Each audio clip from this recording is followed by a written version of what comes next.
So, everybody has been asking me this question.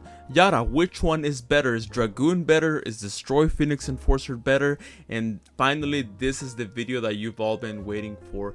And at the end of this video, I'm going to tell you guys which one I think is better. So in this video, we're going to go with the pros and cons of each card. We're going to go with their package and their restrictions and which decks you should be running one card over the other. And also at the end, like I mentioned, I'm gonna be telling you guys which one I think is just objectively better. So don't forget to stick around throughout the whole video. But now let's get started. So I remember about like 3 weeks ago I asked this question: which card is stronger? And out of 853 votes, 83% of the people said that Dragoon is better, and only 17% of the people said that Destroy Phoenix Enforcer is better. And that's kind of what like prompted me to make this video for you guys. So let's see if you guys are correct, or let's see if you guys are incorrect. So let's go. So right here on this side, we're gonna have Dragoon. So let's read Dragoon together. It says you need Dark Magician or Red Eyes Black Dragon or one Dragon Effect monsters, and this card reads: cannot be destroyed by card effects. Neither player can target this card with card effects. During your main phase, you can destroy one monster your opponent controls, and if you do, inflict damage to your opponent equal to that monster's original attack. You can only use this effect of a number of times per turn, up to the number of normal monsters used as fusion material for this card. Once per turn, when a card or effect is activated, quick effect, you can discard one card, negate the activation, and if you do, destroy that card. And if you do that, this card gains 1000 attack. And this card has originally 3000 attack and 2500 defense. So that is Dragoon for you guys if you haven't seen them already. So what are the pros and cons of Dragoon? So some of the pros are: it cannot be targeted. It has 3000 base attack, which is, it can come up a lot of the times. Like you actually need to like an extra deck monster to get over this monster, right? Another one is it can pop 2 per turn if you summon him the proper way, either with Verte Anaconda or Red Eyes Fusion. You can pop 2 since you use 2 monsters, and it also non-target pops, so you can destroy cards that cannot be targeted. It also gains attack when it destroys the card that it negates. It's an Omni Negate once per turn, and it cannot be destroyed by card effects. So Dark Hole and Raigeki will do nothing to this card. And now, what are the cons? So the first con is you cannot normal or special summon other monsters the turn you activate Red Eyes Fusion. That's why a lot of the time when you draw Red Eyes Fusion, you kind of hate it, because now you have to make a choice. Do you rather activate Red Eyes Fusion, or do you rather just do your normal combo plays, right? If you're playing a combo deck. And the second con is the bricks, right? One of the bricks is Dark Magician, one of the bricks is Red Eyes, and one of the bricks is Red Eyes Fusion. And as a matter of fact, you have a 33.76% chance of seeing one of these 3 bricks in your opening hand. If you have a 40 card deck and your starting hand is 5 cards, you have a 33.76% chance of seeing one of these bricks. And we've all been there when we draw multiple of these bricks. And you may be wondering, how is Red Eyes Fusion a brick? Well, if you're playing a combo deck, this is the last card you want to see on your opening hand, because you kind of want to have the option to go into Verte Anaconda if you get stopped throughout your plays.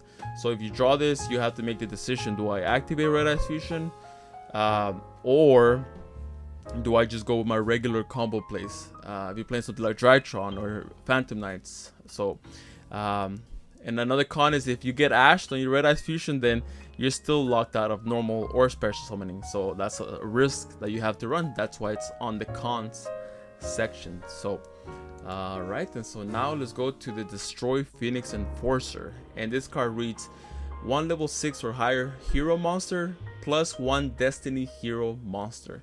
Monsters you control, your opponent controls, lose 200 attack for each hero card in your graveyard.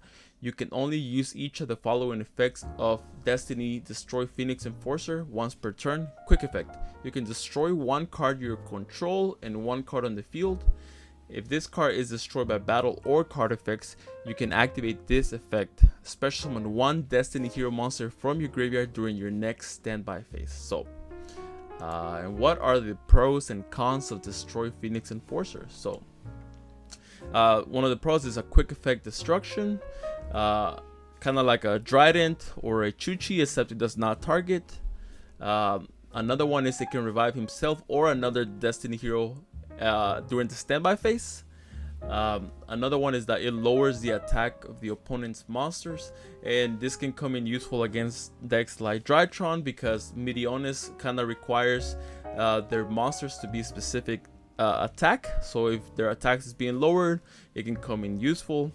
And also the bricks, I put this in quotation marks because they're not really bricks, they're actually very useful. Like this package is way better than the Dragoon package. So one of the quote-unquote bricks is Fusion Destiny, which if you're playing a combo deck, this is not a 1-of, this is a 3-of in your deck. You're playing something like Phantom Knights, Dragon Link, the Drytron, whatever, you're gonna be running 3 of these, unlike the one Red Eyes Fusion that you were running, because you can activate it later on in your combo, right? Like you don't have to activate at the beginning of your turn, you can activate it after you do all your plays.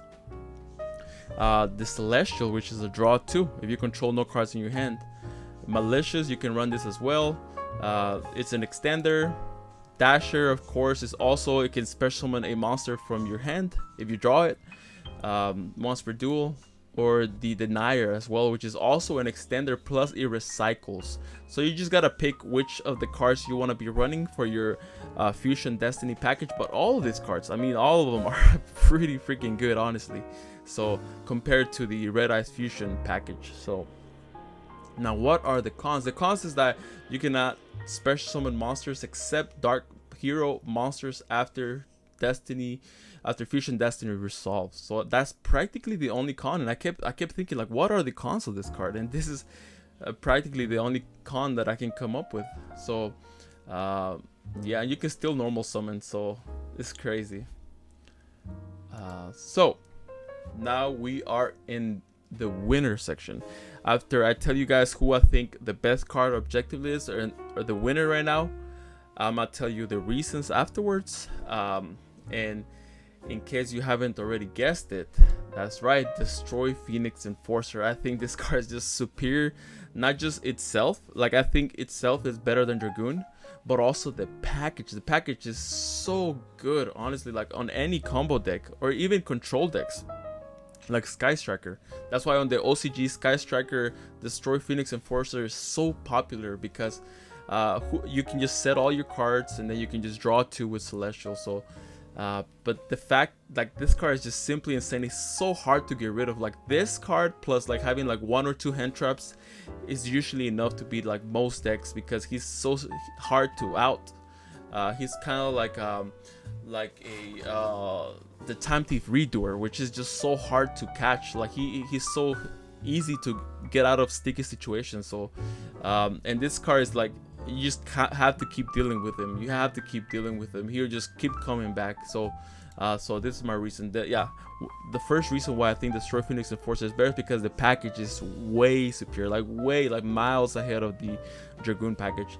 And that's why I think like zero of the decks that won the past remote duel YCSs were running Dragoon, is because none of them wanted to like risk like drawing the bricks.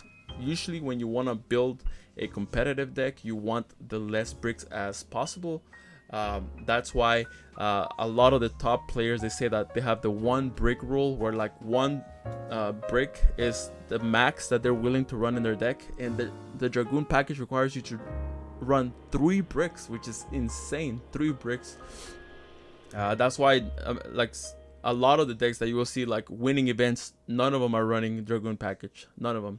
So another reason is some of the best cards in the game are quick effect pops. Like, think of Chuchi in Virtual World, think of Trident. Trident is currently banned because it was a quick effect pop, and this card is, I think, probably better than those 2 cards because it can keep reviving itself. So yeah, quick effect pops are so valuable in this game, because if you know what the other deck is trying to do, like if you know their lines of play, you know where to disrupt them, right? And Dragoon doesn't have this this benefit. Like, the only thing it has on the opponent's turn is that it can omni negate 1 time, and that's about it. But like a quick effect pop can be more useful if you know where to stop them, right? if you play any combo deck, this will be the card you will play. That's another reason. Like if you play Phantom Mask, if you play Drytron, if you play Dragon Link, like you name it, this is gonna be the card that you will be playing, because you don't want to run the risk of running the bricks, right? And yeah, like the package is just so good. Drawing to an extender with the Nair. If you play Phantom Knights, the Nair is a level 3 extender, which can come in pretty useful at times. So yeah, if you play any combo deck, this is gonna be the package that you will be running. If you play heroes, this will 100% be the package that you will be running. Like you're not even gonna touch Dragoon once this card comes out. Like I don't even see many hero players playing Dragoon, but once this card comes out, even less hero players are gonna be playing the Dragoon package. So, and if you play a control deck, this will also be the card that you will be playing. That's why, like I mentioned, Sky Strikers, Destroy Phoenix Enforcer is so popular in the OCG, because you can just set all your cards and then draw 2 with Celestial. Like it's just pretty insane. Like and the last reason, I think I've touched on this already, is he's so hard to get rid of. He's kind of like a redoer, time thief redoer, where it's just they can just flee whatever sticky situation they're on, and they can just keep coming back. So yeah, that's why those are the reasons why I think Destroy Phoenix Enforcer is better than Dragoon. But yeah, I mean, do you agree? Do you disagree with me? I want to know what your opinions are on the comments below. What package will you be running? Are you going to be running Dragoon once Destroy Phoenix Enforcer comes out? Are you going to be running the Destroy Phoenix Enforcer package? I want to know what your thoughts and comments are on the comments below. But as always, if you have not subscribed to this channel, please, I would ask you to do so. And if you haven't already, please hit that like button.